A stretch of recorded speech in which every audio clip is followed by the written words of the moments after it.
প্রিয় দর্শক, আপনারা দেখছেন দ্য বরাক লাইভ 24। এই মুহূর্তে আপনাদের সঙ্গে রয়েছে আমি সাবির। কথা বলবো আজকে বাগাবাজারের ঐতিহাসিক জামে মসজিদ নিয়ে। 1948 সনে মসজিদে স্থাপনা হয়েছিল সেখানকার কয়েকজন মুসল্লিদের হাত ধরে। তখন বাগাবাজার বলতে কিছুই ছিল না।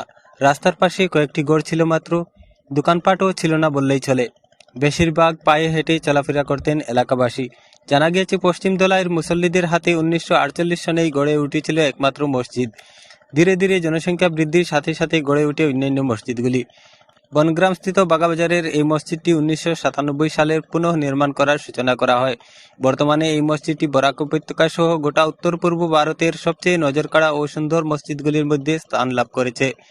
306 নম্বর শিলচর আইজল জাতীয় সড়কের পূর্ব প্রান্তে স্থাপিত ওই মসজিদের ভিতরে রয়েছে একটি রিসেপশন কাম অফিস রুম। 3 তলা বিশিষ্ট এই মসজিদটিতে একটি লাইব্রেরি ও সঙ্গে রয়েছে একটি রিডিং রুম। সেখানে সময় কাটানোর জন্য এই বিশেষ ব্যবস্থা। মসজিদের ভিতরের এই দৃশ্য দেখলে আপনার চোখ কপালে উঠবে। পুরো মসজিদটি শীতাতপ অর্থাৎ এসি নিয়ন্ত্রিত।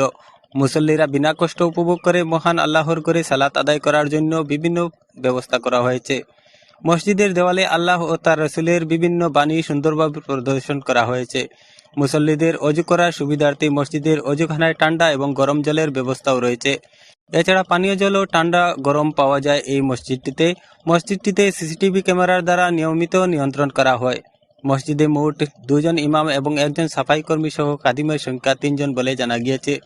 মসজিদের বাহিরে রয়েছে বিশাল আঙ্গন আর ঠিক দক্ষিণ প্রান্তে বিশাল কবরস্থানকে সুন্দরভাবে সাজানো হয়েছে। পার্কের মতো সাজানো এই কবরস্থানের দৃশ্য খুবই মনোরম। রাতের দৃশ্য আরও মনোরম হয়। প্রতিদিন বিভিন্ন জায়গা থেকে মসজিদটি দেখার জন্য আসেন মুসল্লি দর্শনার্থীরা। শুধু উত্তর পূর্ব ভারত নয়, জানা গিয়েছে বাংলাদেশ থেকেও মসজিদটি দেখার জন্য আসেন মুসল্লিরা। কেউ কেউ দূর দূরান্ত থেকে শুধুমাত্র এক ওয়াক্ত নামাজ বা সালাত আদায় করার জন্য মসজিদে আসেন। তাদেরকে মসজিদের পক্ষ থেকে বিশেষ সুবিধা প্রদান করা হয়। শুক্রবার জুম্মার নামাজে হাজার হাজার মুসল্লিরা একসাথে জুম্মার নামাজ আদায় করেন। মসজিদে প্রতি শুক্রবার এশার নামাজের পর ইসলাম ধর্মাবলম্বীদের পবিত্র ধর্মগ্রন্থ কোরআন শরীফের অনুবাদ করে মুসল্লিদের উদ্দেশ্যে বক্তব্য রাখেন মসজিদের প্রধান ইমাম। এছাড়া প্রতি রমজান মাসে 4 থেকে 5,000 রোজাদার বান্দা একসাথে ইফতার করেন এই মসজিদে।